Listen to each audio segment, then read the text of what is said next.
इन्द्रेजसाध्वसं गान्धारयन्तमहं वन्दे चित्रं गोपेषु गोप्रियं नवनीतप्रियं नौमि विठ्ठलेश मुदावहं राजशार्दूलनखरं रिङ्गमाणं बालनक्रीडनकानि हस्तकमले नादाय नन्दाङ्गने नृत्यं गोपनीतं वनीषु मनसां भर्ताप्यसौ वञ्चितः दास्यामो मृदुमोदकानि भवते नृत्येति नित्योत्सुका चित्ते क्रीडतु नन्दगोपतनय श्रीबालकृष्णप्रभु मायावादतमो निरासनपटु श्रीलक्ष्मणस्यात्मज जित्वा राजसभास्तां बुधवरो वादेषु सङ्ख्यावतः शुद्धाद्वैतविभाकरं सुखकरं प्रादर्शयन् निर्भयो वेदोद्धारधुरन्धरो विजयते श्रीवल्लभार्य प्रभु न मन्त्रेण तन्त्रेण च ज्ञानसिद्धौ न वैकुण्ठबुद्धिस्तु वैकुण्ठलोके गतिर्विठ्ठलेशे मतिर्विठ्ठलेशे रतिर्विठ्ठलेशे सदा वै ममास्तु नत्वा श्रीवल्लभाचार्यान् पुष्टिमार्गोपदेशकान् विठ्ठलेशान् गुरुं स्तौमि बालकृष्ण मम प्रभु। श्री कृष्णाय नमः। श्री गुरुभ्यो नमः।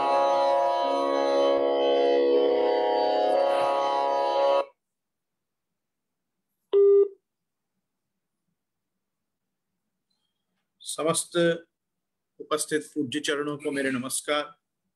समग्र शास्त्री वर्ग को मेरा प्रणाम एवं आप सभी मेरे प्रिय वाल्लभीय वैष्णव जनों का साधन प्रकरण के हमारे इस अंतरजालीय सुमांतर्गत सत्संग सत्र में आपका सहृदय खूब खूब स्वागत है। भगवत कृपा ही है कि आचार्य वाणी का अवगाहन, वैष्णवों का संग, श्री ठाकुर जी की सेवा और पुरुषोत्तम मास में भगवान नाम संकीर्तन, नाम स्मरण, जप पाठ आदि का सुख प्रभु अपन सबको प्रदान कर रहे हैं। और हमको विशेष आनंद इस बार ये भी आ रहा है कि नित्य नई वस्त्र, श्रृंगार, सामग्री, ये जो ठाकुर जी आप अंगीकार कर रहे हैं कृपा करके पुरुषोत्तम मास में, इसके साथ साथ आप श्रीमद् भागवत जी के अवगाहन का और श्रीमद् भागवत जी के चिंतन का भी खूब सुख प्रदान कर ही रहे हैं। लेकिन जैसे सोने पे सुगंध होती है, वैसे ही ये सोने पे सुगंध रूप ये साधन प्रकरण का चिंतन, और वो भी तुरंत साधन दीपिका के उपरांत, अर्थात श्री गोपीनाथ जी की ही अपने ऊपर कृपा हुई है कि अपन लोग सब श्री महाप्रभु जी के इस दिव्य ग्रंथ का दर्शन अपन सब कर रहे हैं। तो मैं प्रभुचरण द्वय, ज्येष्ठ प्रभुचरण और प्रभुचरण श्री गुसाई जी, श्री विठलनाथ जी, आप दोनों महानुभावों के चरणारविंद में मेरे गुरु चरण में नमस्कार करके मैं आज ग्रंथ में प्रवेश करता हूं। और ग्रंथ में प्रवेश करने के साथ में ये जरूर कहना चाहूंगा कि ये ग्रंथों में बताए गए पदार्थ ये वास्तव में हमारे दैनंदिन जीवन का अंग बन सकें, इस रूप में अगर आप इसका श्रवण करेंगे तो बहुत सी चीजों में एक व्यापक दृष्टि आप सबकी संप्रदाय में खुलेगी, और जिनकी खुली है उनकी खुली बनी रहेगी। देखो, we all should think with an open mind, not with an empty mind. हमको खुले दिमाग से सोचना है, खाली दिमाग से नहीं सोचना है। तो खुले दिमाग और खाली दिमाग का जो एक भेद है वही संप्रदाय में आज सबसे ज्यादा जरूरी है। आपको पता है, मैं रोज यहाँ से जो भी व्याख्यान करता हूँ, विवेचन करता हूँ, तो 5%, 10% लोगों का उसमें बड़ा विरोध भी आता है। रोज कोई ना कोई सांप्रदायिक समस्याएं मुझे गिनाते रहते हैं, बताते रहते हैं कि आज आपने ये गलत किया, आज आपने वो गलत किया। आश्चर्य की बात देखो कैसी है कि मतलब हम यहाँ पे जो भी पदार्थों का चिंतन कर रहे हैं, हम ग्रंथ दिखा दिखा के लोगों से बात करते हैं कि हम जो भी बोल रहे हैं वो इसमें से बोल रहे हैं। अगर आपको कोई इसमें कुछ त्रुटिपूर्ण वस्तु लगती है तो तत्त प्रकाशन विभाग और उनके editors and chief publication editors से बात करिए कि भाई सांप्रदायिक पदार्थों का वहां अनुवाद गलत हुआ है या भावानुवाद गलत हुआ है या तात्पर्य ही वहां पे संप्रदाय का। लेकिन मैं ऐसा मानता हूं कि ठीक है, अपनी अपनी सबकी विचारधारा है, सोच है, और सबको सोचना भी नहीं चाहिए, सबको तो सुनना चाहिए, धारण करना चाहिए और उसके अनुरूप अपना जीवन ढालना चाहिए। अपने को हर व्यक्ति अगर सोचेगा कि वो वहां सही कहा गया है कि गलत कहा गया है, तो आचार्य वर्ग क्या करेगा आप बताओ। शास्त्री वर्ग और आचार्य वर्ग के कार्य उनको करने दीजिए। उपासकों का आपका जो वर्ग है, साधक वर्ग है, जो अभी साधन प्राप्त हैं, उससे सिद्ध होने की यात्रा कीजिए।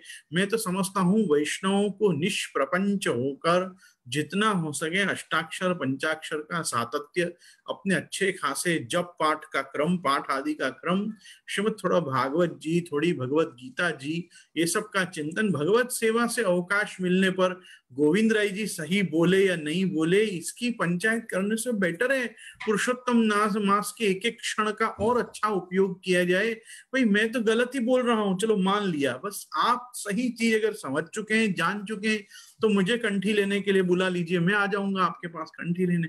सब प्रवचन करेंगे तो काम कैसे चलेगा। सबको प्रवचन की आवश्यकता नहीं, सबको पाठ की, चिंतन की, अपने जीवन में इन सिद्धांतों को उतारने की आवश्यकता है। आचिनोति शास्त्राणि स्वाचारे स्थापयद्यपि उपदेक्षयन्ति तम येन तमाचार्यम प्रचक्षते। भाई आचार्य उसको कहते हैं जो शास्त्रों का चिंतन करे, उसको अपने जीवन में उतारे और दूसरों से उसका पालन करवावे, उसको आचार्य कहते हैं। अगर आप सब आचार्य हो जाओगे तो फिर मैं आपका शिष्य होने के लिए बहुत तत्पर हो जाऊंगा। फिर ऐसी स्थिति में मैं यहाँ उपस्थित सभी श्रोतागणों से मैं चाहूंगा कि खोटी खोटी कमेंट्स में, छोटी छोटी टीका, मेरे अकेले की बात नहीं है, मैं तो बहुत से गोस्वामी बालकों को मैं भी श्रवण करता हूँ, उनके नीचे के व्याख्यानों में बैठे बैठे सब लोग प्रवचन करता हो जाते हैं। आप गुरुजनों को उपदेश करना बंद करिए। कोई गुरु आपको पसंद नहीं आ रहा है, उसका उपदेश पसंद नहीं आ रहा है, it is a simple thing to switch off the कार्यक्रम। आप स्विच ऑफ कर दीजिए और मत श्रवण करिए। एक सीधी सीधी पैटर्न है, क्या जरूरत है वहां वो सही बोले गलत बोले उसको पब्लिक फोरम पे डिस्कस करना और संप्रदाय में अन्य संप्रदायों को ये बताना कि हमारे संप्रदाय के आचार्यों को कुछ बराबर पता है नहीं पता है। तो मैं तो मेरे पूरे गोस्वामी समुदाय, गोस्वामी श्रीमद वल्लभाचार्य आचार्य वंशज हमारा पूरा समुदाय, मैं सबकी तरफ से वैष्णवों को आग्रह करता हूं कि आचार्य बालकों के व्याख्यान वचनामृत में आनंद और ज्ञानोपलब्धि हो तो बहुत खुशी की बात है, और न होती हो तो सिंपल 252-84 वैष्णव निज वार्ता, गुरु वार्ता, बैठक चरित्र, वल्लभाख्यान, मूल पुरुष, ये सब का चिंतन करिए, घर विराज के आनंद करिए। वहां पे आपके पास संप्रदाय में सब पदार्थ सुलभ हैं। महाप्रभु जी के, गुसाई जी के इस दिव्य मार्ग में ऐसा कुछ नहीं है जो वैष्णव को आज की तारीख में प्राप्त न हो। वैष्णव से ज्यादा महद भाग्यवान कोई नहीं, कोई भाग्यवान नहीं है। आप सब जो वैष्णव समाज के अंगभूत हो, आप सबों से ही ये समाज बनता है। आप बड़ा स्वस्थ समाज हो। मैंने पहले भी कहा है, पूरी सेवा अपने हाथ से करने वाला समाज हो, राग भोग श्रृंगार सब खुद ही पहुंचने वाला समाज हो, सत्संग में भी प्रवृत्त आप लोग हमसे ज्यादा हो, क्योंकि बहुत सारे व्हाट्सएप ग्रुप पे आप लोग ज्वाइन हो जाते हो, बहुत सत्संग की वर्षा आप पे होती है, सर्वदा सत्संगों से ही आप प्लावित रहते हो। मुझे तो इतना संग भी किसी का प्राप्त नहीं होता जितने आप सब सौभाग्यवान हो। तो मेरे कहने का तात्पर्य है कि जहां से जो अच्छा मिले वो लीजिए, और जहां ऐसा लगे यहाँ नहीं बराबर मिल रहा उसको बंद कर दीजिए। मैंने किसी को भी ऐसा आग्रह नहीं किया कि जबरदस्ती मेरा गलत प्रवचन सुनो, मेरा गलत प्रवचन मत सुनो। जो आपने पास, आपका कितना साहित्य भी राज रहा है घर में, अपनी अलमारी खोल के देखो कितनी अच्छी लाइब्रेरी है आपके पास, उसमें सब मिल जाएगा आपको। किसी महाराज के, मैं तो कहता हूं ना, नायम आत्मा प्रवचन न लभ्यो न मेधया न बहुना श्रुते न यमे वैश्य वृणुते तेन लभ्य तस्यैष आत्मा भी वृणुते तनुगुम स्वामी। तो श्रुति कहती है कि भगवान प्रवचनों को सुनने से प्राप्त नहीं होता, लेकिन स्वाध्याय प्रवचनाभ्याम न प्रमदितव्यम, स्वाध्याय अध्यात्म न प्रमदितव्यम। ये सब जो वेद के अनुशासन वाक्य हैं, ये सब हम लोगों के लिए, आचार्यों के लिए, कि हमको प्रवचन आदि में प्रमाद नहीं करना चाहिए। इसलिए हम आलस से छोड़ के रोज आ जाते हैं और ये सब हम चिंतन करते हैं। लेकिन फिर भी जब कभी, और बहुत, ये तो मात्रा बहुत कम लोगों की है, मैंने तो ऐसा अनुभव किया है कि अच्छा भजन पाठ करके सेवा परायण आदमी जो होता है वैष्णव, उसके पास टीका टिप्पणी के लिए समय ही नहीं होता है। क्योंकि माला जी कब करेगा, कल की सामग्री कब सिद्ध करेगा, पुरुषोत्तम मास है तो 30 दिन में 5-7 जोड़ी तो नए वस्त्र धराएगा, नए वस्त्र सिएगा, वागा सूथन पटका आदि सब चीज बैठ के तो सच्ची सेवा करने वाले के पास तो ये प्रपंच का समय भी नहीं है, कौन सही बोला कौन नहीं बोला।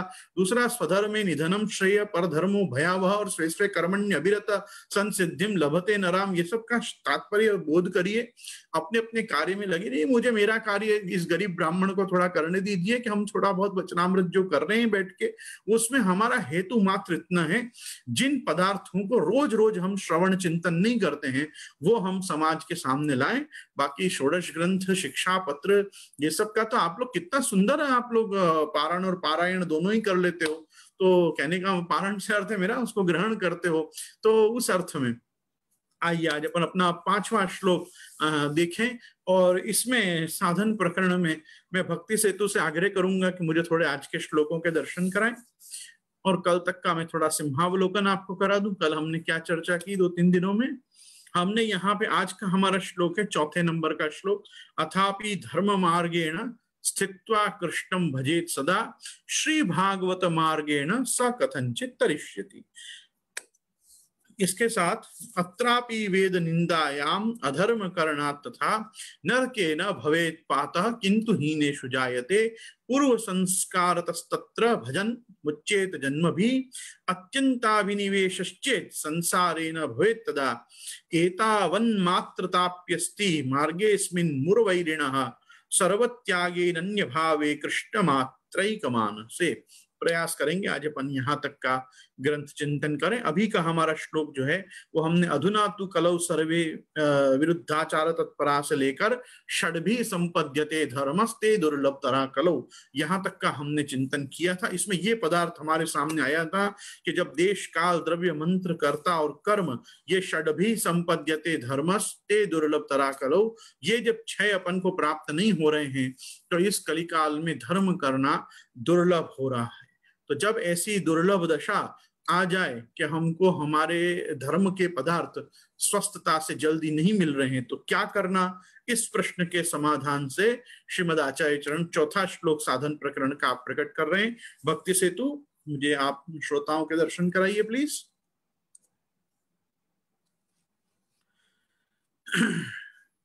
काल दोषात शक्तिहासे वेदा भावात सर्वधर्मा भावः।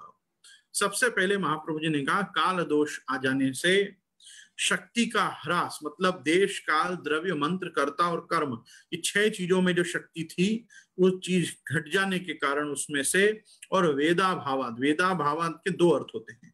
वेद शब्द का अर्थ होता है ज्ञान, ज्ञान का अभाव लोगों में होने से, और वेदा भावात मतलब स्वाध्यायहीन हो जाने से, वेद मत को नहीं जानने से, वेद सिद्धांत को, वैदिक सिद्धांत को नहीं जानने से भी वेदा भावात सर्वधर्मा भावः, सभी धर्मों का अभाव हो गया। सभी धर्म मतलब कैसे, पारिवारिक धर्म, सामाजिक धर्म, भगवत धर्म, आत्म धर्म, देह धर्म, राष्ट्र धर्म, वेद धर्म, तो ये सब प्रकार के जो धर्म हैं इन सभी में से धीरे धीरे श्रद्धा लोगों की कम होती चली जा रही है।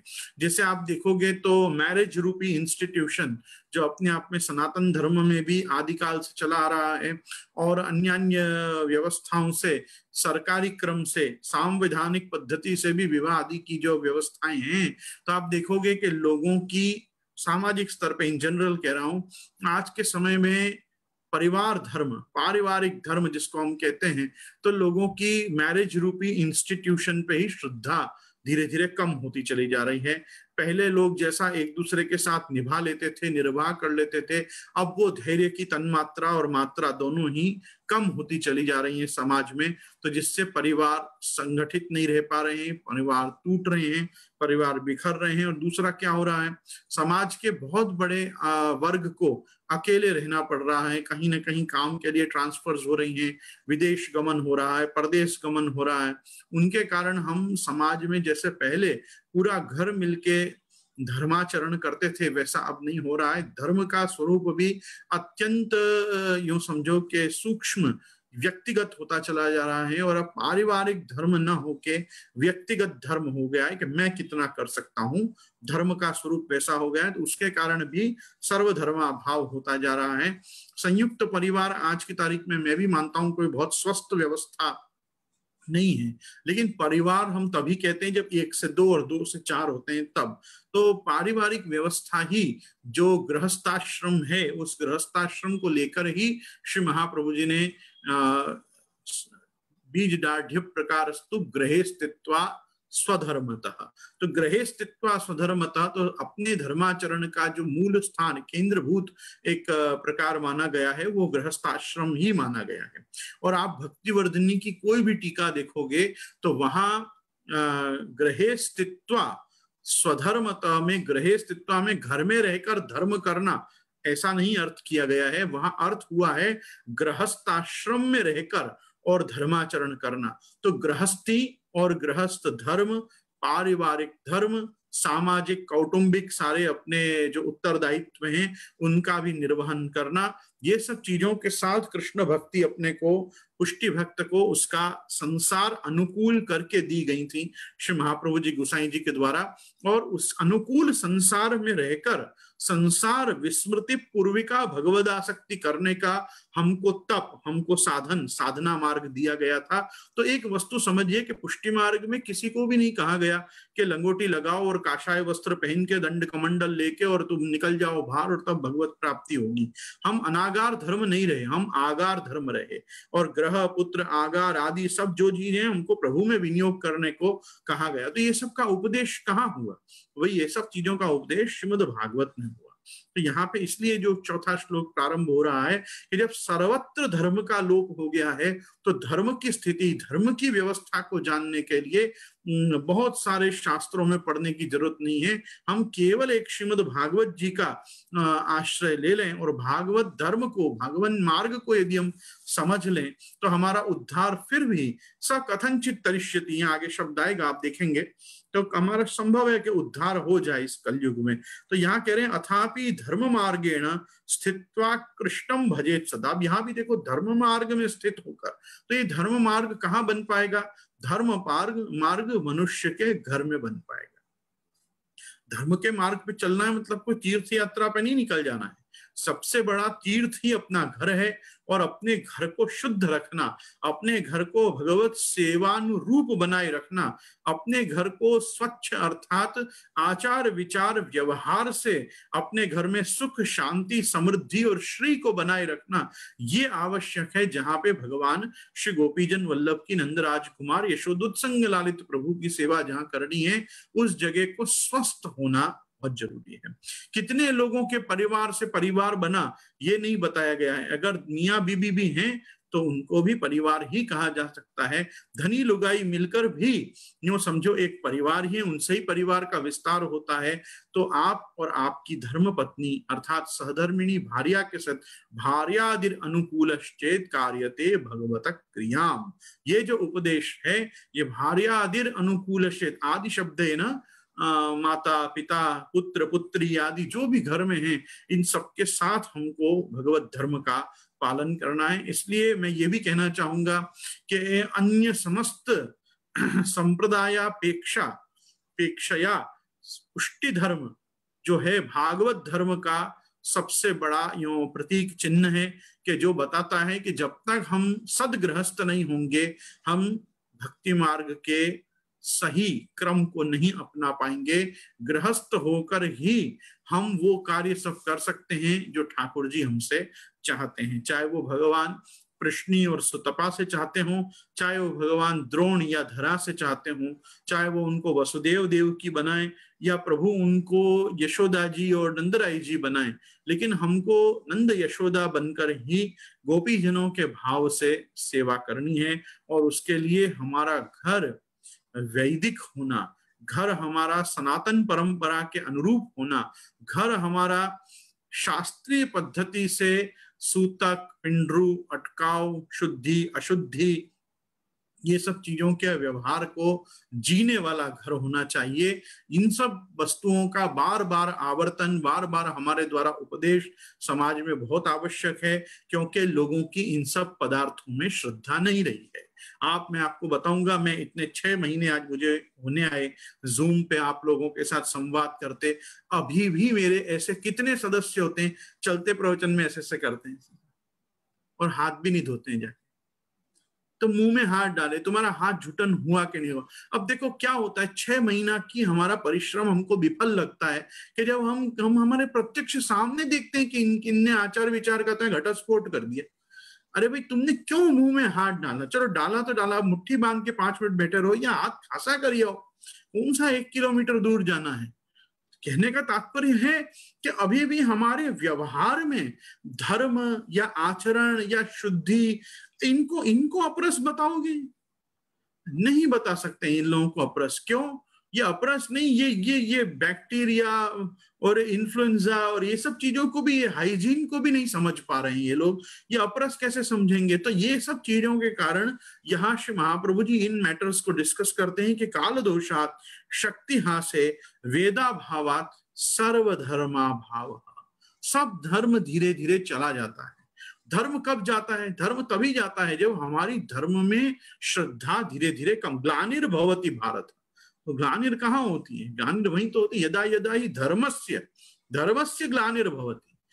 भारत, हे भारत, तू तो समझ रहा है ये सब बातों को, तो वैसे आप भी सब भारतीय हो, आप भी भारत हो, आप भी ये सब चीजों को समझो कि हमारी छोटी छोटी चीजें ही हमको सोसाइटी में एक पुष्टि मार्गी को अलग खड़ा करती हैं। कि पुष्टि मार्गी व्यक्ति तो छोटे से जल के कटोरा से भी एक बार थोड़ा सा तो हाथ खासा करेगा ही कि कम से कम मैं हाथ धो लूं, मेरे हाथ अच्छे कर लूं। और अपन ने साधन दीपिका में देखा ना, कर शुद्धि विशेषता, गोपीनाथ जी ने कहा था हमारे संप्रदाय में तो लोग बार बार हाथ धोने के लिए मशहूर हैं। तो अपन को थोड़ा थोड़ा ये सब चीजों का ध्यान रखना चाहिए। इससे सामने वाले को, दूसरे को पता चलता है कि नहीं, इन लोगों में बड़ा विवेक है, ये लोगों में बड़ी आचार विचार की एक सभ्यता है। तो हमको असभ्यों में खड़े नहीं रहना है, हमको सभ्यों में खड़े रहना है। हमको उनको भी ये बताना है कि देखो यही सब चीजें हैं तुम्हारी जो कोरोना फैला रही है इस समय, और कोई नहीं फैला रहा है। और ये काम तो बड़ी जाति के लोगों को करने दो। यहाँ थूक दिया, वहां थूक दिया, यहाँ कर लिया, वहां छू लिया, ये सब का अपने को क्या करना है? अपने को तो आचार विचार से रहना है। ये कह रहे हैं अथापि धर्म मार्गेण सित्वा कृष्णं भजे सदा श्री भागवत मार्गेण स कथंचित तरिष्यति पाखंडमत स्वीकारम अकृत्वा यथाशक्ति अग्निहोत्रादिकं कुर्वन् सदा कृष्णं भजन् भवति भगवदुक्ते नैव मार्गेण ततो मुख्य धर्मा भावात् न फलम भगवद भजनात् च न पातः किंतु कथंचित कलिम तरिष्यति कलिदोषाभिभूतो न भविष्यति इति अर्थः। प्रकाश में आप श्री आचार्य चरण स्वयं आज्ञा कर रहे हैं कि तब अनेक प्रकार के संतापन से दुखी जीवन को परम सुख की प्राप्ति के अर्थ कहाँ साधन करनो योग्य है, तहाँ उत्तर आप आज्ञा देते हैं अथापि धर्म मार्गेण। ये उत्थानिका में बताया कि जब ऊपर उपरोक्त बताई हुई पद्धति से इतनी समस्या खड़ी हो जाए तब क्या करना, तो आज्ञा कर रहे हैं पाखंड मत को त्याग करके अग्निहोत्रादिकन को भक्ति के अंग समझे। कि अब देखो यहाँ अग्निहोत्र आदि में क्या चीज को लिया गया? अग्निहोत्र वापस कौन हो सकता है? अग्निहोत्री जो गृहस्थ हो। यहाँ पाखंड मत को छोड़ के और अग्निहोत्र आदि, तो अग्निहोत्र एक प्रकार का यज्ञ है। यज्ञ करने वाले के लिए महाप्रभु जी का क्या मत है? तो महाप्रभु जी का तो खुद का एक नाम है, यागादौ भक्ति मार्गैक साधनत्वोपदेशक है ना। यागादौ भक्ति मार्गैक साधनत्वोपदेशक, भक्ति मार्ग में यज्ञ याग भी साधन है। भक्ति मार्ग को साधने के, भगवान मार्ग को साधने के लिए यज्ञ याग भी आवश्यक है। तो अग्निहोत्रादिकन को भक्ति के अंग समझ के विनको यथाशक्ति पालन कर तो भयो सदा श्री कृष्ण की भक्ति में परायण रहे, तो कलयुग में जीव तर जावे। यहाँ अग्निहोत्र आदि से अर्थ है संध्या आदि षट कर्म। तो संध्या, स्नान, बलि वैश्वदेव, पितृ कार्य, देव अर्चन, ये सब जो चीजें हैं ये सब अग्निहोत्र के अंगभूत ही सब क्रम है। अब अग्निहोत्र में क्या होता है कि त्रैवर्णिकों में, विशेष करके ब्राह्मणों में, ये जब अग्निहोत्र लेते थे तो अपने आप ही उनकी अग्निशाला, यज्ञशाला ये सब अलग बनती थी, वहां उनकी अलग व्यवस्था होती थी देव पूजन आदि की। तो ये यजन जो करते थे वो सभी प्रकार का वो आचार धर्म पालते ही थे कि जो आज अपन लोगों से अपरस के माध्यम से श्रीमद आचार्य चरण अपेक्षा रखते हैं। यहाँ कह रहे हैं अर्थात या कलयुग में वैदिक धर्म नहीं बन सके तासो वेदोक्त फलहु नहीं हुए है। यहाँ ये सब चीजों को केवल करने के लिए करना है। जैसे शिक्षा पत्र में लौकिकम वैदिकम चापी कार्यम कुर्वन् अनास्थया, तो जैसे आज्ञा हुई कि भाई अनास्थया, बिना आस्था के भी, लौकिकम वैदिकम चापी, ये करो तुम, कार्यम कुर्वन्।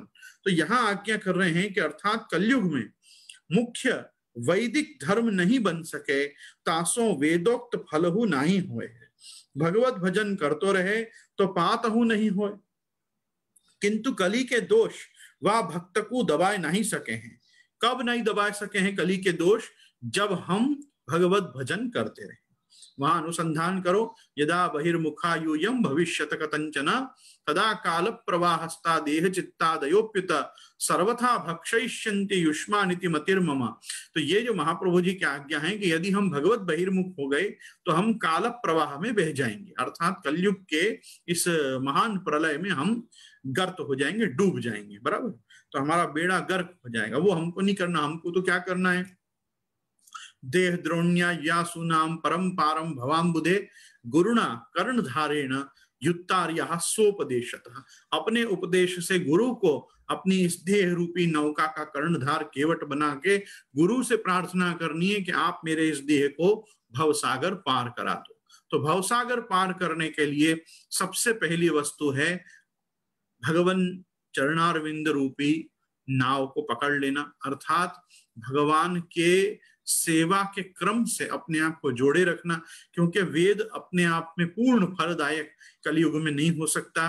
वो तो केवल प्रत्यावाय दोष न लगे, जैसे बाल बोध में महाप्रभु जी ने आज्ञा की ना, स्वधर्म मनुतिष्ठन वही भारत द्वैगुण्य मन्यथा, अपने को दो दो प्रकार का भार अपने ऊपर ना आए कि एक तो भगवत धर्म से भी च्युत हो और वेद धर्म से भी च्युत हो जाए और प्रत्यावाय आदि दोष अपने को लगे।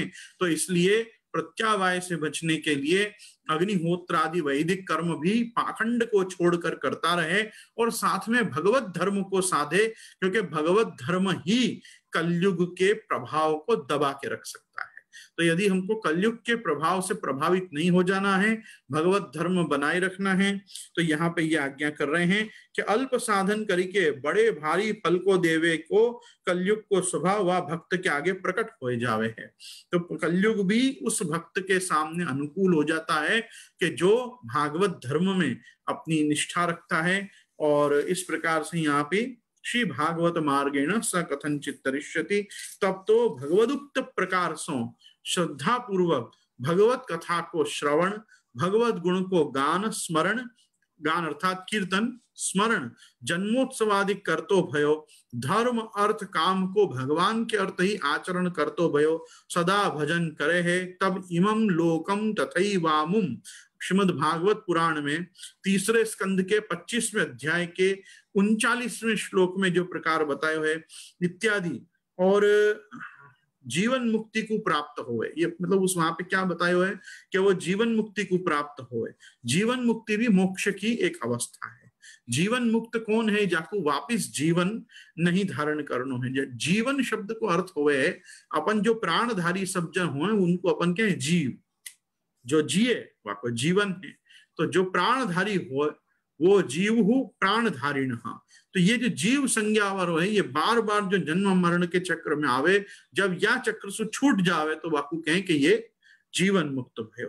तो जो व्यक्ति अपने धर्म अर्थ काम को भगवान में अर्पण करे, आचरण करे, वो मुक्त हो जावे। तो इत्यादि तृतीय स्कंद 25वाध्यायोक्त जीवन मुक्ति को प्राप्त हुए है। यासो उत्तम अधिकारी होए तो परस्य में तेष्णुवते तो लोके, मतलब वही उसी अध्याय में 27वें श्लोकोक्त वैकुंठ में अलौकिक भोग को प्राप्त हुए है। अर्थात सेवा फल की टीका में जो प्रकार लिखो है वाक्य अनुसार वैकुंठादिकन में सेवोपयोगी देह को प्राप्त हुए है। तो सेवोपयोगी देह, लीलोपयोगी देह, वैकुंठादिशु पुनः देह प्राप्ति, अर्थात ये देह तो यहाँ रह जाएगी पांच महाभौतिक, मैं लीला संबंध में उसको ये देखो यहाँ पे सांप्रदायिक मोक्षावस्था, यहाँ निबंध में भी श्री महाप्रभु जी आप आज्ञा कर रहे हैं कि जैसे आपने सांप्रदायिक मोक्षावस्था दो जगह आपने डिस्कस करी है। एक आपने बाल बोध में स्वतः मोक्ष और परतः मोक्ष। स्वतः मोक्ष में सांख्य और योग द्वारा और परतः मोक्ष में शिव और विष्णु द्वारा। तो वहां में जो मोक्ष को प्रकार है वहां में जो शिव के द्वारा जिनको मोक्ष प्राप्त होवे है उनको परम व्योम में उनको ब्रह्म ज्योति में लीन होना ही मोक्ष है। ये जितने भी योगी जन हैं, ये योगी जन योग मार्ग के द्वारा जब मुक्त हुए और अगर वो शिव में यदि अपना ध्यान करें तो परमे व्योमन वो वामे ब्रह्म ज्योति में लीन हो। या सो आप देखोगे, मैं यहाँ पे खास ये सभी का, मेरे सभी श्रोताओं का ध्यान आकर्षित करना चाहूंगा कि आपने कभी भी किन्हीं योगी जी को और किसी भी शांकर शैवादी मत के व्यक्ति को वैकुंठवासी, स्वर्गवासी या गोलोकवासी नहीं पढ़ा होगा। वो लिखते हैं ब्रह्मलीन, ब्रह्म में लीन हुए। तो ब्रह्मलीन क्यों लिखते हैं? क्योंकि ब्रह्म ज्योति जो है, जिससे ये पूरा आकाश परम व्योम जो है वो आच्छादित रहता है, उसी में भगवान के उस प्रकाश पुंज में ही वो लीन हो जाते हैं। उनको भगवान स्थान, भगवत धाम और भगवत चरणारविंद की प्राप्ति नहीं होती। लेकिन जो विष्णु के द्वारा मुक्ति को प्राप्त करते हैं वो अर्चिरादि मार्ग से होते हुए वो पहले श्वेत द्वीपपति भगवान के धाम में जाते हैं। श्वेत द्वीप में वहां कुछ समय तप करते हैं, तपःपूत होकर और फिर वो वैकुंठ आदि उत्तम भगवत लोकों में प्रवेश करते हैं। ये एक शास्त्रीय व्यवस्था पुराणोक्त और पांचरात्रोक्त पद्धति से बताई जाती है। लेकिन वल्लभ संप्रदाय में, पुष्टि संप्रदाय में श्री महाप्रभु जी स्वतः मोक्ष, परता मोक्ष में विष्णु के द्वारा मुक्त हुए जीव को ये एक जीवन मुक्ति रूप आप फल भी बताते हैं। और साथ में आगे चतुश्लोकी में तो पूर्णतया पुष्टि मार्गीय मोक्षावस्था, मतलब चारों पुरुषार्थ धर्म अर्थ काम मोक्ष, इनको बिल्कुल जैसे वृत्रासुर चतुश्लोकी में पुष्टि मार्गे हरिर्दास्यम अर्थो ही हरिरैव च कामो हरि दृदृक्षैव मोक्ष कृष्णस्य चेत् ध्रुवम। तो मोक्ष कृष्णस्य चेत् ध्रुवम जैसे बताया, वैसे ही स्मरणम भजनम चापि न त्याज्यम इति मे मति इत्यादि वाक्यों में पुष्टि मार्गीय मोक्ष का निरूपण हुआ है। धर्म मार्ग में आने वाले को मोक्षावस्था क्या प्रकार से होगी तुम्हारी, या कैसे तुम मुक्त होगे, ये बताना भी आचार्यों का कार्य होता है। ये कोई प्रकार की प्रलोभन नहीं है, ये पुरुषार्थ, धर्म अर्थ काम और मोक्ष, ये चतुर्विध पुरुषार्थ हैं। ये तो प्राप्त करना ही है। तो जैसे धर्म का पालन करना है, अर्थ और काम का सेवन करना है, वैसे मोक्ष रूपी पुरुषार्थ को भी प्राप्त करना है। तो कोई व्यक्ति ये नहीं कह सकता कि पुष्टि मार्ग में मोक्ष नहीं है। पुष्टि मार्ग में मोक्ष है। वो दीयमानम न गृह्णन्ति विना मत सेवनम जना, वो अलग व्यवस्था है। वो भक्त अपनी तरफ से मांगता है कि मुझे मुक्ति नहीं चाहिए, मुझे आपकी सेवा चाहिए। पर अगर भगवान लोक में जाओगे तो वहां कोई ऐशो आराम थोड़ी मिलेगा, वहां भी तो भगवान की सेवा ही मिलेगी। तो सेवाग्रही व्यक्ति के लिए यहाँ पे बताया गया है कि ऐसे कलिकाल में अधुना तो कलौ सर्वे विरुद्धाचार तत्परा, ऐसी स्थिति जब खड़ी हो जाए, अथापि धर्म मार्गेण स्थित्वा कृष्णम भजे सदा, तो धर्म मार्ग में स्थित रहकर पाखंड किए बिना यदि श्री भागवत मार्गेण, भागवत के बताई हुई पद्धति से भगवान मार्ग पे यदि चलेगा, आत्मधर्म का पालन करेगा, तो स कथनचित तरिष्यति, तो फिर भी उसका उद्धार होगा। और उद्धार क्या प्रकार से होगा? तो यहाँ कहा कि जैसा सेवा फल विवरणम में आपने वैकुंठादिशु लोक प्राप्ति बताया, सेवोपयोगी लीलोपयोगी देह प्राप्ति बताया, ये सब चीजों का डिस्कशन श्री महाप्रभु जी के सभी अन्य टीकाकारों ने यमुनाष्टकम में भी सविस्तार किया है।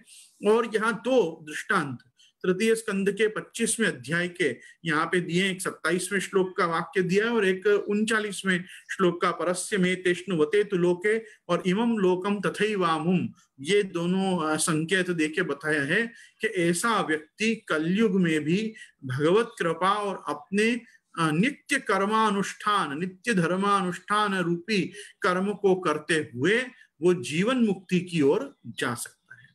अब देखो क्या हो रहा है, मैं बहुत समय से ये चीज फील कर रहा हूं। अभी तक हमने जितने भी श्री महाप्रभु जी के वचन सुने होते हैं वो सब हमने प्रायः षोडश ग्रंथ में से ही सुने होते हैं।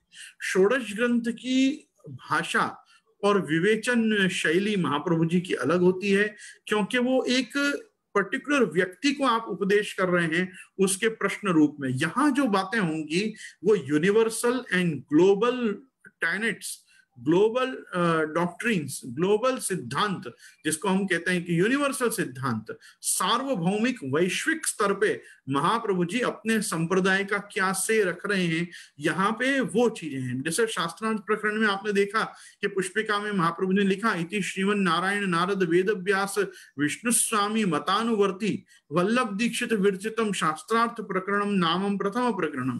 तो शास्त्रार्थ प्रकरण में महाप्रभु जी को स्पष्ट करना पड़ा कि मेरी क्या गुरु परंपरा है, मैं किस परंपरा के आधार पे ये शास्त्र का अर्थ कर रहा हूं। तो यहाँ जो हम पदार्थों को चिंतन कर रहे हैं इस समय पे, ये पदार्थ महाप्रभु जी के किसी एक व्यक्ति के लिए नहीं है। ऐसा नहीं है कि केवल ये अपने को ही उपदेश हो रहा है, महाप्रभु जी इसको सार्वभौमिक, सार्वजनिक, वैश्विक स्तर पे ये बता रहे हैं कि मेरा संप्रदाय, मेरा सिद्धांत तुमको ये ऑफर कर रहा है। अगर कलिकाल में इतनी समस्याएं इस समय जीव के साथ चल रही हैं, तो यदि तुम अपने स्व कर्मण्य अभिरत, स्वे कर्मण्य अभिरत रहोगे तो संसिद्धिम लभते नराम, तो तुम अपनी संसिद्धि को प्राप्त कर पाओगे। लेकिन यहाँ पे दो समस्याएं बताई गई हैं। अत्र बाधक द्वयम त्यागार्थम आह अत्रापि वेद निंदाय। दो चीजें हैं, एक है वेद निंदा और एक है अधर्म करना। ये दो चीजों से क्या होगा, तुम भगवान मार्ग से च्युत हो जाओगे, शास्त्र मार्ग से भटक जाओगे। तो यहाँ पे एक अगला श्लोक प्रकट हो रहा है, अत्रापि वेद निंदायाम अधर्म करना तथा नरके न भवेत पातः किंतु हीनेषु जायते। और हम साथ में दो श्लोक और भी लेंगे साथ में, ताकि एक साथ उसका भावार्थ हो सके। तो पूर्व संस्कार तत्र भजन मुच्चेत जन्म भी अत्यंताभिनिवेशश्चेत संसारे न भवेत तदा एतावन मात्रताप्य स्त्री मार्गेस्मिन् मुरवैरिण।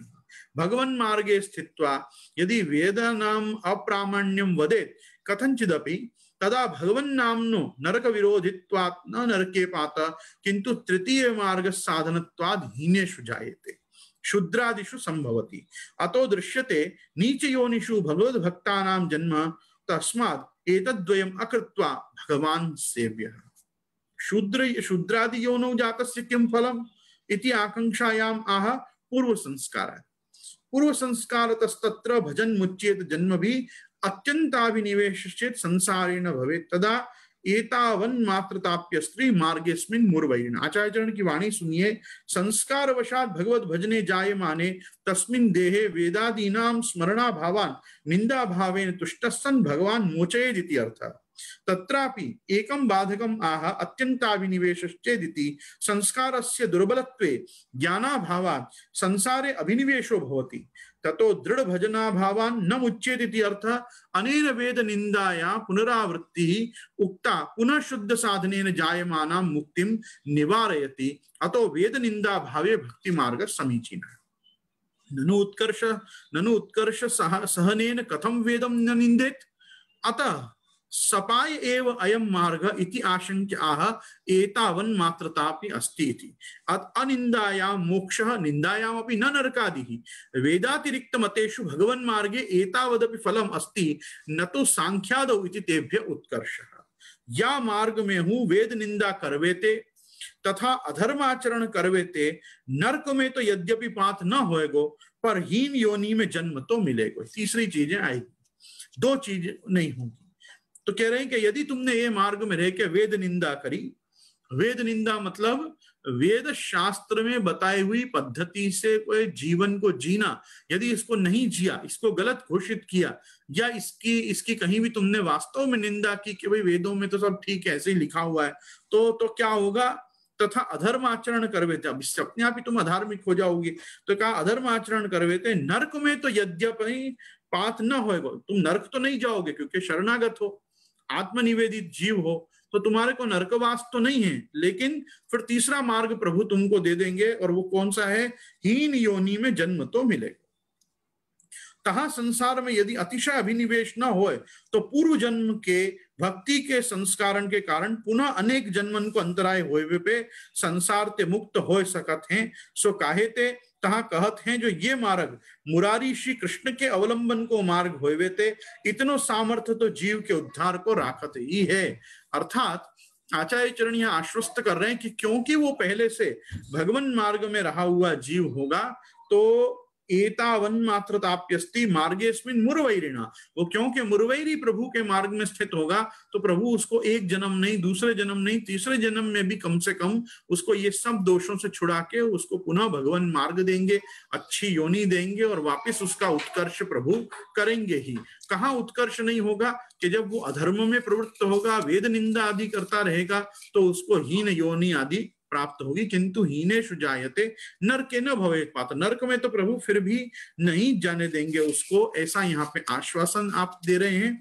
और साथ में इसको और दृढ़ता से समझाने के लिए कह रहे हैं कि मूल कारिका में जो कथनचित पद कही के भक्ति मार्ग द्वारा हो कलयुग के तरीवे में संदेह दिखायो ताको कारण कहते हैं अत्रापि वेद निंदाया।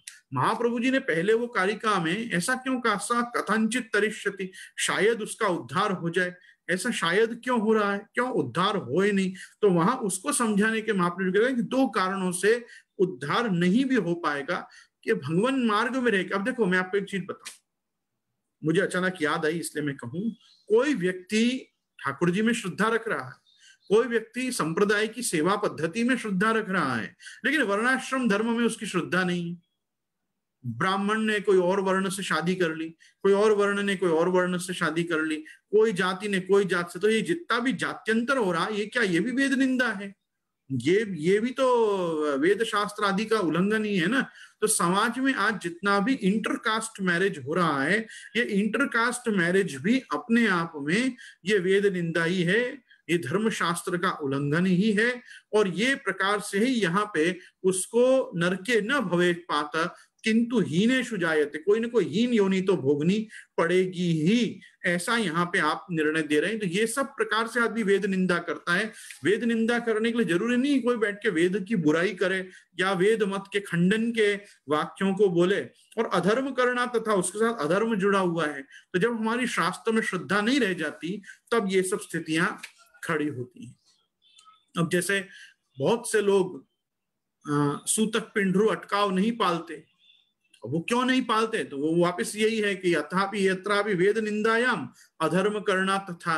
तो धर्म शास्त्र में जिस प्रकार से श्रुति और स्मृति ने जो ढंग से जीवन जीने को कहा है, आज वो ढंग से नहीं जीकर मनुस्मृति, याज्ञवल्क्य स्मृति, पाराशर आदि स्मृतियों को न देखकर और आम्बेडकर स्मृति से जो लोग अपना धर्माचरण कर रहे हैं, उनके लिए यहाँ पे ये बात कह रहे हैं कि नरके न भवेत् पात किंतु हीनेषु जायते। ये सब प्रकार से भी धर्म निंदा होती है। इसलिए श्री महाप्रभु जी कहते हैं स कथनचित तरिष्यति।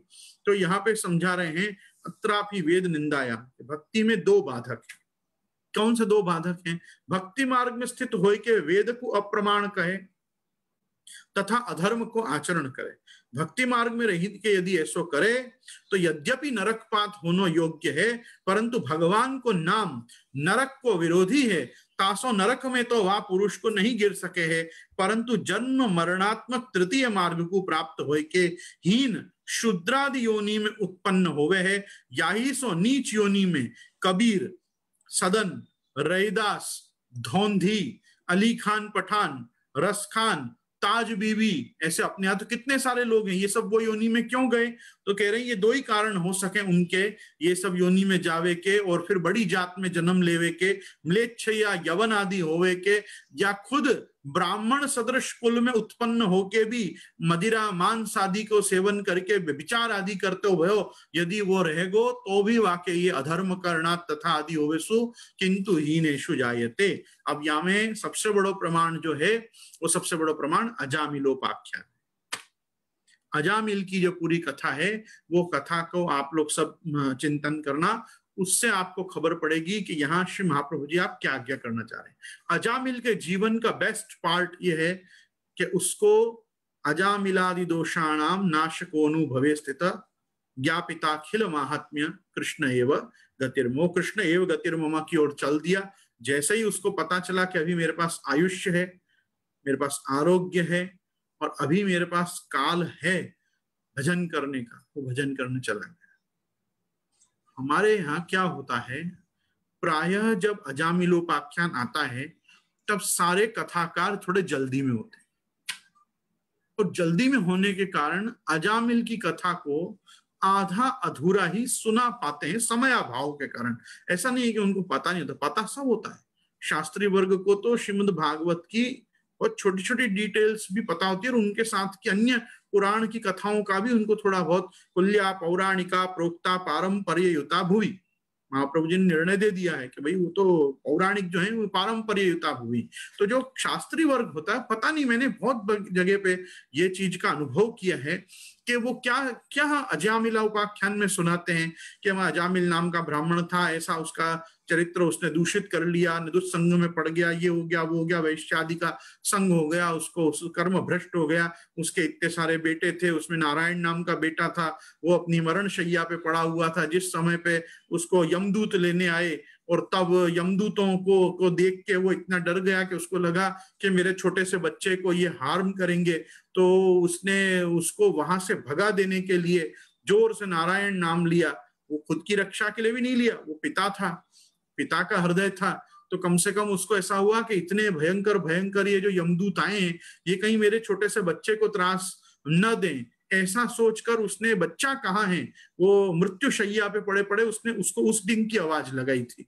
तो जब उसने उस ढंग की आवाज लगाई तो नारायण वहां से तो नहीं आया, लेकिन नारायण के आज्ञा से, नारायण के जो विष्णु दूत होते हैं, विष्णु पार्षद होते हैं, वो सब उसकी रक्षा के लिए नारायण नाम श्रवण करके आ गए, और उन्होंने यमदूतों को कहा कि भाई तुम इसको नहीं ले जा सकते। उन्होंने कहा हम तो इसका, हमारा तो इस पे पूर्ण अधिकार है, क्योंकि एक तो पापी है, दूसरा इसका समय पूरा हो गया है, और यम सदन इसकी राह देख रहा है, यम पाश लेकर यमराज ने हमको भेजा है कि हम इसको लेकर आए।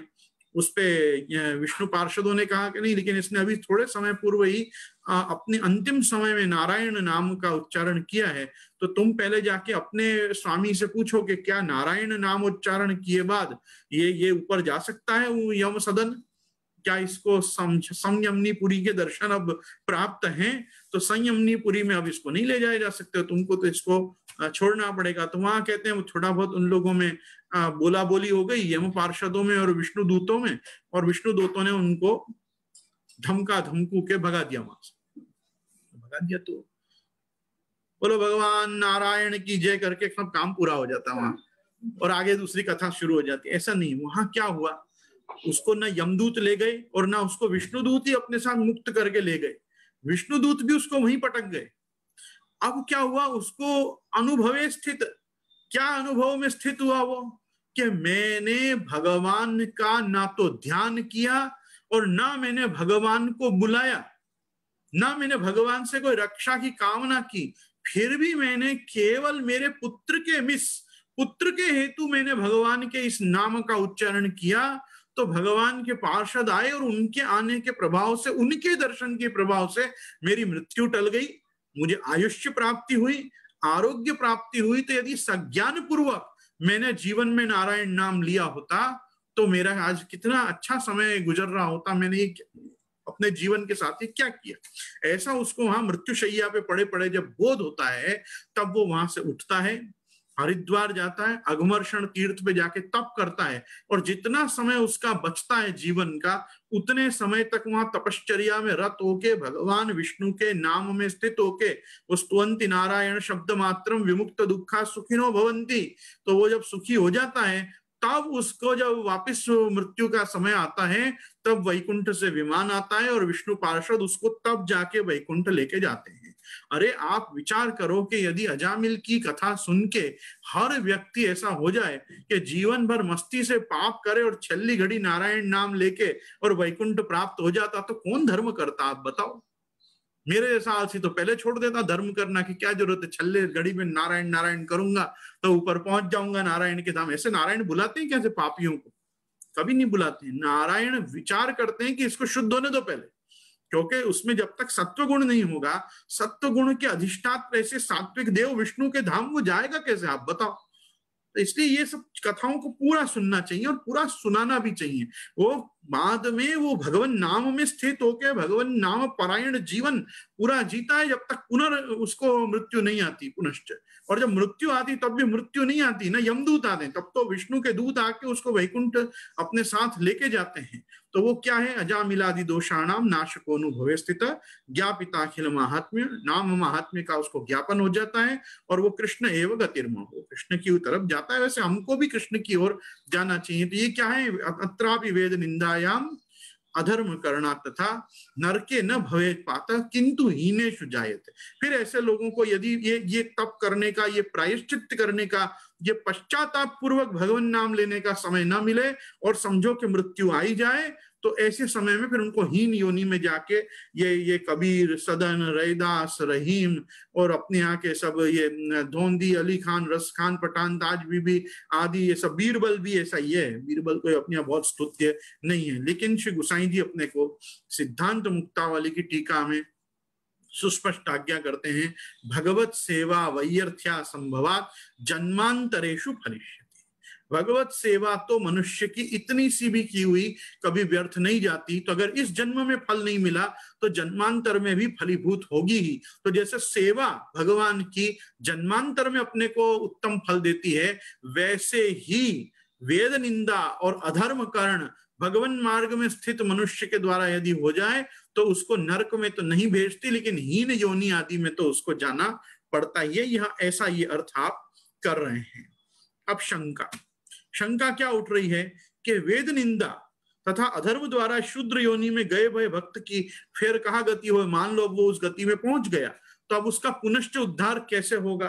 तो यहाँ पे उसके दूसरे श्लोक के लिए कह रहे हैं, 217वें नंबर के श्लोक के लिए, पूर्व संस्कार तत्र भजन मुच्चेत जन्म भी अत्यंताभिनिवेशश्चेत संसारे न भवेत् तदा एतावन्मात्रताप्य स्त्री मार्गेस्मिन् मुरवैगेन। उत्तर, पूर्व संस्कार आदि शूद्र योनि प्राप्त भयो भक्त पूर्व जन्म के संस्कार सो वा शूद्र योनि में हूं भगवान को भजन करे तथा वह देह में वेद की याद नहीं रहे हैं तासो वेद निंदा हु नहीं कर सके हैं। तब प्रसन्न होए कि भगवान वह भक्त को मुक्त करे हैं, परंतु वह जन्म में हूं एक बाधक है। पूर्व जन्म को भक्ति को संस्कार दुर्बल हो जाए तो संसार में अभिनिवेश होवे सो दृढ़ भजन नहीं बन सके, तो मुक्त हु नहीं होए। इतने कथन सो वेद निंदा सो पुनरावृत्ति जन्म मरण होवे सो यह जतायो, परंतु शुद्ध भजन सो होवे वाली मुक्ति को पूर्व जन्म की करीब वेद निंदा नहीं रोक सके। तासो वेद निंदा नहीं करके भगवत भजन किया जाए तो भक्ति मार्ग अति श्रेष्ठ है। यहाँ पे ये बात को अपन थोड़ी टीका भी देखें कि यहाँ में भावार्थ और कैसे आगे बढ़ रहे हो। तो वह चीज में कह रहे हैं कि तहा भगवान मार्ग की अपेक्षा वेद के उत्कर्ष को नहीं सहतो भक्त वेद निंदा क्यों नहीं करेगो तथा निंदा करेगो ता वाको हीन योनि में जन्म होएगो, तब तो भक्ति मार्ग नाशवारो ही भयो। ऐसी शंका नहीं करनी, क्योंकि वेद निंदा नहीं करे तो मोक्ष होए, यदि वेद निंदा करे तो हु नरक आदि नहीं हुए हैं। ये सामर्थ्य हु भक्ति मार्ग में ही है। वेदातिरिक्त सांख्यादि मार्ग में यदि वेद निंदा होए तो अवश्य नरक पात होए। इतने कथन करी के प्रारंभ दशा में सापाय हु भक्ति मार्ग अन्य मार्ग की अपेक्षा उत्तम है, यह जतायो है। यहाँ पे जो प्रश्न उठ रहा है उसको मैं थोड़ा और आपके लिए सरल करना चाहूंगा। यहाँ प्रश्न ये उठा रहे हैं कि यदि आप कह रहे हो उसको हीन योनि में जाएगा, तो वो हीन योनि में अब जाके क्या वापिस भगवत भजन कर पाएगा?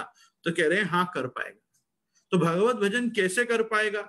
तो कह रहे हैं पहले तो उसके पूर्व जन्म के संस्कार दुर्बल हो जाने से, इस जन्म में उसको पहले जन्म का कुछ याद न होने से, एक तो वो वेद निंदा से पुनश्च बचेगा जिसके कारण ये हीन योनि में आया, अधर्म करने के कारण आया तो अधर्म आदि और वेद निंदा से स्वयं बचेगा। दूसरा वो यूं बता रहे हैं यहाँ पे कि मान लो उसको कोई भी योनि में कोई भी प्रकार की देह प्राप्त हुई तो उसमें अब वो जो भी कर्म करेगा वो भगवद सेवा जो गए जन्म में हुई है उससे, उसके संस्कार के प्रभाव से ही वो कर पाएगा।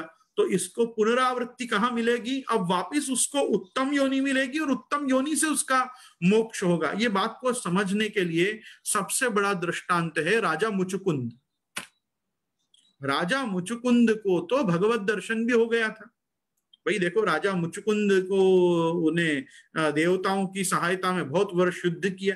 युद्ध करे बाद वो थक गए। थक के वापिस जब स्वर्ग से पृथ्वी पे आने लगे तब इंद्र ने उनको बताया तुम्हारे तो नाम गोत्र का उच्चारण करने वाला भी कोई नहीं बचा तुम्हारे कुल कुटुंब में। इतना समय तुमने स्वर्ग को दिया है कि देवताओं के वर्ष में और पृथ्वी के वर्ष में जो गणना का भेद है उसके कारण तुम जब तक नीचे पहुंचोगे तुम्हारे कुल गोत्र और तुम्हारी इस परंपरा में कोई तुमको मिलेगा ही नहीं। किसके लिए वापस घर जाओगे? तो उसने कहा ओहो वो इतना समय व्यतीत हो जाने के कारण, सो मेनी लाइट ईयर्स का डिफरेंस आ जाने से अब मैं नीचे क्या करूंगा। तो कहा अब तो मैं तुम्हारे साथ यहाँ ये देवासुर संग्राम करता करता बहुत थक चुका हूँ, तो मुझे कुछ ऐसा वरदान दे दो कि मैं कहीं जाके सो जाऊं, मैं बस थकान मुझे जो लग रही है मैं सो के निवृत्त करूंगा, निद्रा लेकर। इंद्र ने कहा तथास्तु। तो उसने कहा कि मुझे इसके साथ कुछ ऐसा वरदान दे दो कि भाई जिससे मेरे को कोई डिस्टर्ब ना करे। तो इंद्र ने उनको वरदान दे दिया कि ठीक है, जो तुमको जगाएगा और जगाने पर तुम अगर उसके ऊपर देखोगे तो वो तुम्हारे आंखों में से योगाग्नि प्रकट होने से वो भस्मीभूत हो जाएगा। ठीक है भाई, वो जाके वो सो गए मुचुकुंद राजा। वहां पे भगवान काल यवन को भगाते भगाते भगाते वहां लेके आए। काल यवन को वहां क्यों लेके आए भगवान? क्योंकि काल यवन को ऐसा कुछ वरदान महादेव जी का प्राप्त बताया कि कोई शस्त्र से वो न मर सके, कोई भी प्रकार के अस्त्र शस्त्र से उसको न मारा जा सके। वो भगवान अगर सुदर्शन जी से चक्रराज से उसका वध कर दें तो शिव जी का वरदान झूठा हो जाए, क्योंकि एक बार सुदर्शन जी छोड़े बाद तो किसी के बचने की कोई गुंजाइश नहीं है। कोई वरदान, कोई श्राप, कोई प्रकार का भी आश्वासन किसी देवी देवता का भगवान के चक्र का सामना नहीं कर सकता है। तो भगवान ने कहा नहीं नहीं, ऐसा अपन क्यों महादेव जी के वचन को खोटा करें, अपन एक काम करते हैं, इसको कोई और प्रकार से भस्मीभूत कर देते हैं। तो उनको ध्यान था कि यहाँ पे राजा मुचुकुंद आप शयन कर रहे हैं जूनागढ़ में दामोदर कुंड के ऊपर, बराबर वहां पे वहां लेके आए भगवान उनको, और वहां पे उसके अपना पीताम्बर मुचुकुंद को उड़ा दिया। मुचुकुंद ने के को पीताम्बर उड़ा हुआ कृष्ण समझ के काल यवन ने लात मारी। मुचुकुंद राजा उठे और देखा तो उसको भस्म हो गया, काल यवन का उद्धार हो गया। फिर देखा तो वहां शंख चक्र गदा पद्म और कटी में पीताम्बर धारी एक और कोई पुरुष वहां पे स्थित है। तो पूछा भाई आप कौन हो? तो बताया मैं तो साक्षात नारायण हूँ और तुम्हारे को दर्शन देने ही तुम पे प्रसन्न होके, क्योंकि तुमने देवताओं की इतनी सहायता की तो ये वरदान पर्याप्त नहीं था, इसलिए मैं स्वयं दर्शन देने आया।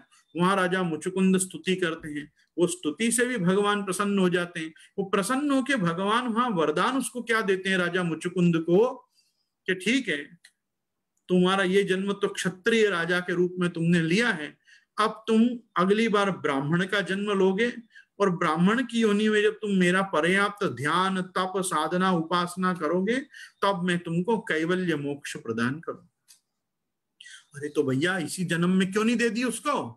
क्या क्षत्रियों को मोक्ष भगवान ने नहीं दिया? क्या अम्बरीश आदि राजाओं को नहीं दिया? क्या वो भी तो यही सूर्य वंश में बहुत सारे ऐसे राजर्षि हुए हैं कि जिनको भगवान ने क्षत्रिय योनि में भी मोक्ष दिया है। तो मुचुकुंद ने क्या बिगाड़ा था? मुचुकुंद ने बिगाड़ा था जीव हिंसा।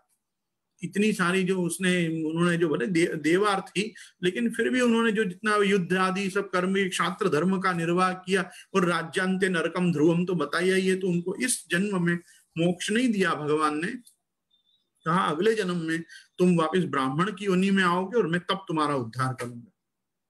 तो जो मुचुकुंद का केस है वो एक सामान्य मानव का केस है, वो मर्यादा जीव का केस है। तो पुष्टि मर्यादा में या मर्यादा के जीवों का उद्धार भगवान ऐसे ही करते हैं। उनको फिर एक स्वतंत्र जन्म आप देते हैं, जन्म में वो अपने भगवत संबंधी सब कार्य करते हैं और भगवत संबंधी कार्य करके फिर उनको मोक्ष दिया जाता है। उससे पहले उनको मुक्तावस्था का स्वाद नहीं चखाया जाता है। उनको ये जन्म मरण की पुनरावृत्ति, तो जो भी दोष से वो आए हों इस जन्म मरण के चक्र में, वो सब चीजें होती ही रहती हैं, ये यहाँ पे समझा रहे। अब देखो ये जो समझ यहाँ दी जा रही है, इस समझ का की आवश्यकता क्या है?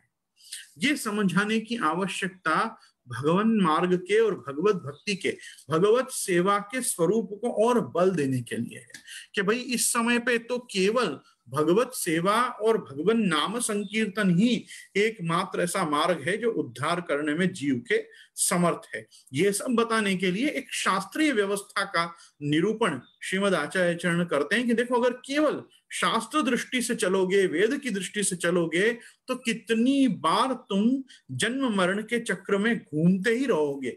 ये सब नहीं में तुम न फंसो।